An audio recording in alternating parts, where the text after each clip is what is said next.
मैं एक समय में एक सरकारी अधिकारी था और ऑफिस में बैठा था।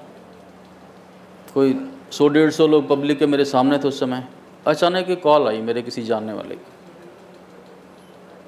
उसने कहा, गुरुजी मैं बड़े कष्ट में हूँ, मुझे 5 मिनट आपके चाहिए।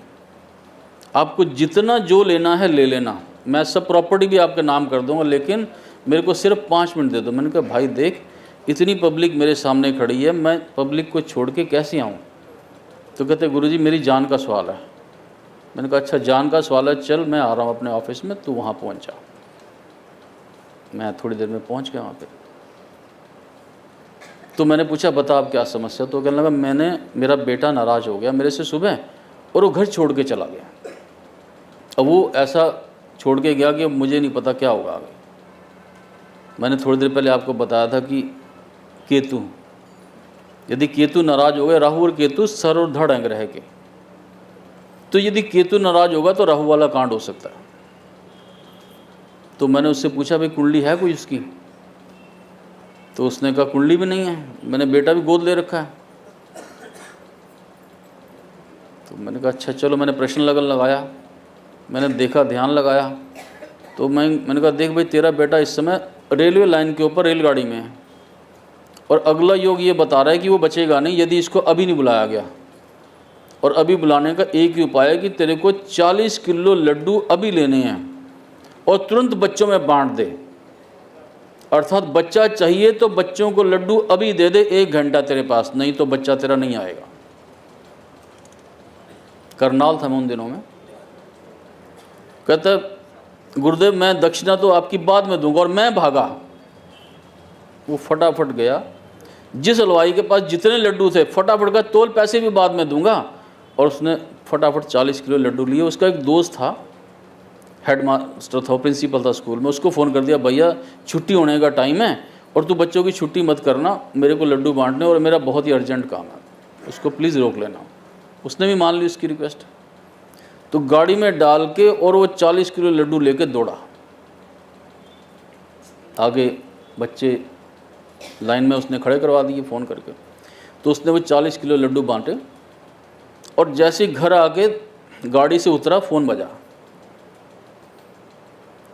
फ़ोन था उसके बच्चे का।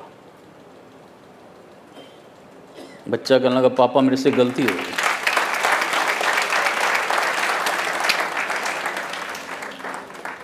बच्चा कहने लगा, पापा मेरे से गलती हो गई, मुझे माफ़ कर देना। तो उसके फादर ने कहा, बेटा तू है कहाँ? तो कहने लगा, पापा मैं कुरुक्षेत्र रेलवे स्टेशन पे हूँ और एसटीडी पीसीओ से बात कर रहा हूँ। तो उसने कहा कि तू यहीं रुक बेटा, तू जाना मत, मैं अभी वहाँ पहुँच रहा हूँ, एसटीडी पीसीओ वाले को फ़ोन दे दे। उसने उसको फ़ोन दिया तो उसने रिक्वेस्ट की, भाई मेरा ये बेटा है, ये घर छोड़ के चला गया, तो उसको कहीं जाने मत देना प्लीज़, मेरी रिक्वेस्ट है, मेरी ज़िंदगी का सवाल है, एक बेटा है मेरा और ये चला गया तो मैं ख़त्म हो जाऊँगा। उसकी सिस्टर कुरुक्षेत्र में रहती थी। उसी वक्त उसने कुरुक्षेत्र में अपनी सिस्टर को फ़ोन किया कि जल्दी जाके उसको संभाल दूँ और मैं आ रहा हूँ। बच्चा ले आए। वो रात को न्यूज़ आ रही है टेलीविज़न पे, एक बम विस्फोट होता है उसी ट्रेन में, उसी डिब्बे में 22 व्यक्ति मर जाते हैं। अब आप किस्मत देखो, यदि मैं उस व्यक्ति को उस समय नहीं देता तो उसका बच्चा चला गया था। मैंने उस समय निर्णय किया कि मेरे को पब्लिक को छोड़ना होगा, अभी जिसकी जान बचानी है पहले उसको देखना होगा। डॉक्टर को भी ऐसे ही करना पड़ता है ना, कोई उसके पास एक्सीडेंटल केसेस ज़्यादा आ जाएं तो ज़्यादा गंभीर हो, पहले उसको आईसीयू में लेके जाते हैं कि पहले इसको देखने, जो छोटी चोट वाले उनको बाद में देखेंगे।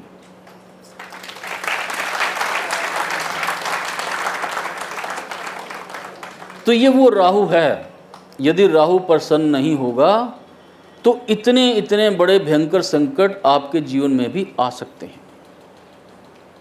और राहु देवता है क्या? ये कोई ग्रह तो है नहीं, अभी तक वैज्ञानिकों को ये नहीं पता लगा ये क्या है। लेकिन हाँ, हमारे ऋषि मुनियों ने इसकी खोज निकाल ली कि एक किस्मत के रहस्य में 2 ग्रह ऐसे छुपे हैं, राहु और केतु, जो शनि के एजेंट है, जो हमें समस्या खड़ी करते हैं 18 साल के बाद। तो उस राहु को हमें ठीक करना है। इसकी मालिक कौन है? हर ग्रह का कोई स्वामी है ना, वो माँ सरस्वती है। आप जब दिवाली में पूजन करते हो, गणेश जी को बिठाते हो, लक्ष्मी जी को बिठाते हो, माँ सरस्वती को बिठाते हो, और आपको पता नहीं है कि वो आप माँ सरस्वती को तो भूल ही जाते हो। आपको ही पता नहीं माँ सरस्वती है कौन। आप लक्ष्मी के पीछे, गणेश जी के पीछे लग रहते हो, भाई दे दो दे दो दे दो हमें, और ये पता नहीं कि माँ सरस्वती की कृपा नहीं होगी तो कितना बड़ा संकट आ सकता है आपके ऊपर। यही लक्ष्मी संकट का कारण बन सकती है। तो जब दिवाली पूजन करते हो तो माँ सरस्वती को कभी नहीं भूलना। माँ सरस्वती विद्या की मालिक है। क्यों कहते हैं? जो राहु है वो हमारे दिमाग में बुद्धि है। जितने अच्छे और बुरे विचार आते हैं वो बुद्धि से आते हैं। राहु ठीक होगा तो बुद्धि ठीक चलेगी, राहु खराब होगा बुद्धि खराब हो जाएगी। बच्चों की बुद्धि खराब इसीलिए कि उनका राहु खराब है। उनको ठीक करना, राहु को ठीक कर लो, बुद्धि ठीक हो जाएगी। माँ सरस्वती इसका स्वरूप है। और माँ सरस्वती है कौन? आपके आसपास ससुराल है, या जो स्कूल में टीचर है, जो लेडी टीचर है, बच्चे उसका भी सम्मान करें, वो माँ सरस्वती का ही रूप है। और जो बच्चे पढ़ रहे हैं स्कूलों में, उनके पेरेंट्स हैं, पेरेंट्स को चाहिए कि बच्चे को गिफ्ट लें, उस लेडी टीचर के लिए जाके कुछ ना कुछ दे के आए, तो समझ लीजिए माँ सरस्वती उसके ऊपर प्रसन्न हो गई। मेरे से गलती हो गई।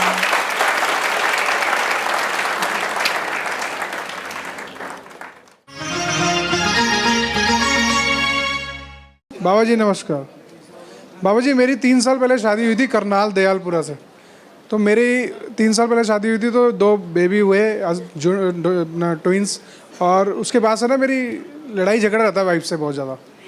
कम से कम नहीं तो एक दिन में 2-3 बार लड़ाई हो जाती है। मैं उससे तलाक चाहता हूँ, मिल जाएगा क्या मेरे को? अच्छी बात नहीं है, अच्छी बात नहीं है। नहीं मतलब बहुत ज़्यादा लड़ाई है, छोटी मोटी नहीं है। क्योंकि कारण जानिए पहले। यदि आपकी कुंडली में राहु कहीं, सूर्य कहीं या चंद्रमा कहीं 7वें घर में आके बैठ गया है और आपकी कुंडली में स्त्री ऋण हो गया है, तो 10 शादियां भी करोगे सबसे झगड़ा होगा। कोई लाभ नहीं है उस तलाक का। आपको एक काम करना है, खून के रिश्तेदार जितने भी हैं सभी से बराबर मात्रा में धन लेकर 100 गायों को आपको चारा खिलाना है। या इतना नहीं अभी कर सकते तो रोज़ गायों को चारा खिलाओ 43 दिन तक, आपकी लड़ाई बंद हो जाएगी, परिवार बच जाएगा। लेकिन यदि ग्रह खराब है तो ग्रह को ठीक करना है। लड़की ठीक है, लड़की में खराबी नहीं है, खराबी ग्रहों में है, तो उन ग्रहों को आप ठीक करेंगे, हर जगह शांति हो जाएगी। ग्रहों को आप इसी तरह चलने देंगे तो 1 शादी 2 शादी कितनी भी कर लें वो ठीक नहीं होगा। लेकिन वो अपने परिवार में ज़्यादा ध्यान देती है, हमारे परिवार में कम देती है। देखिए, एक लड़की का कर्तव्य है, जैसे आप माता पिता की तरफ ध्यान देते हैं, उसी तरह आपके यदि सास ससुर कभी कष्ट में हों तो उनका भी ध्यान आपको ही रखना पड़ेगा, यदि उनके संतान मदद करने वाली ना हो तो। जैसे आपका कर्तव्य है वैसे उस बच्ची का भी कर्तव्य है कि अपनी माता पिता का भी ध्यान दे और अपने सास ससुर का भी ध्यान दे। यदि वो सास ससुर को और आपका ध्यान नहीं रखेगी तो उसका शुक्र और राहु दोनों खराब होंगे, तो वो कष्ट में आएगी। लेकिन चिंता की बात नहीं है, आपकी शादी हो चुकी है, अपनी पत्नी के निमित्त आप भी उपाय करने के अधिकारी हो चुके हैं, उसका भी राहु का उपाय आप करेंगे। जैसे आप गाय को चारा डालेंगे और जब आपके 43 दिन पूरे हो जाएं या 100 गायों को चारा आप खिला दें, उसके 15 दिन के बाद गैप रखना है आपने। 4 टुकड़े नारियल के लेने हैं और जो साबुत नारियल, और 4 सिक्के 100-100 ग्राम के आपको सिक्के के लेने हैं, वो नदी में प्रवाह कर दें और पत्नी के नाम के करें कि भाई ये जो उपाय कर रहा हूँ मैं अपनी पत्नी के नाम का कर रहा हूँ। उसका राहु ठीक होगा, उनका माता पिता के साथ जो भी जैसा भी प्यार है आपके साथ उनका प्यार और बढ़ जाएगा।